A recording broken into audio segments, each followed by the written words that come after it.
አሁን እንደመጣ ቁርጡን ነገር ሲጀመር አንቺ የመሰልሽ ይገባሻል። እኔ ግን እኮ በጣም አፈቅሯለሁ ዚዙ።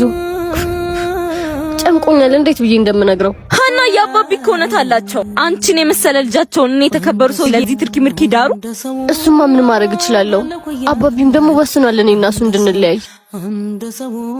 መጣ ደፈር ብለሽ ቁርጡን እሺ፣ ቁርጡን ንገሪው። እንዴት ናችሁ ሀንዬ?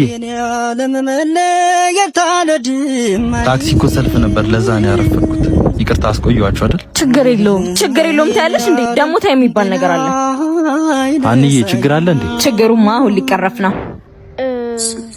አራጫነቂ ዳግም አንተ ገንዘብ የለህም። ይሄንን ነው ልትነግረው የፈለገችው። ይዙ ምን እያረግሽ ነው? ዳጊ አባቴ ካንተ ጋር ያለኝን ግንኙነት አልፈለገውም። እያባከንኩ እንደሆነ እየተሰማው ሰላም ነስቶታል። እንዴት? ማንኛውም አባት እንዳንተ አይነት ድሃ ወንድ ላይ ልጁን ትርቅበት አይፈልግም። ቆይ አባትሽ ትልቅ ሰው አይደሉ እንዴ? ዛሬ ያላቸው ነገር እኮ በአንዲት የክብሪት እንጨት አመድ ይሆናል።